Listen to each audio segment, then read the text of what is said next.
آج ہم آپ کو صدیوں پرانے عجیب و غریب چند درختوں کے بارے میں بتائیں گے۔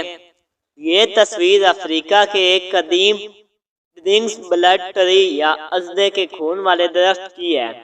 اس درخت کی نشو نما نہایت سست ہوتی ہے، اس لیے اسے تناور درخت بننے میں طویل مدت لگتی ہے۔ درخت سے دھسنے والا سرخ رنگ کی گوند کی وجہ سے ہی اس درخت کو ازدے کے خون سے تشبیہ دی جاتی ہے۔ ادویات اور رنگ بنانے میں سرخ گوند کے استعمال اور اس کی خوبیوں کا ذکر ہمیں قدیم یونانی اور رومی تہذیبوں میں بھی ملتا ہے۔ کمبوڈیا میں اینکور کا مندر تقریباً 1000 برس قدیم ہے۔ اس درخت کو دیکھ کر لگتا ہے جیسے قدرت نے بھی مندر کے نیچے دفن قدیم انسانی تہذیب پر اپنا حق جتا لیا ہو۔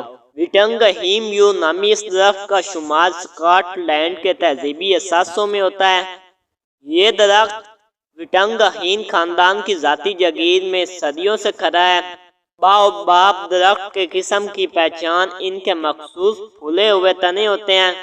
یہ درخت مڈغاسکر، افریقہ اور آسٹریلیا کے خودرو درخت ہیں اور ان کے تنوں میں جمع ہونے والا پانی اتنا زیادہ ہوتا ہے کہ یہ برسوں کی خشک سالی میں بھی زندہ رہ سکتے ہیں۔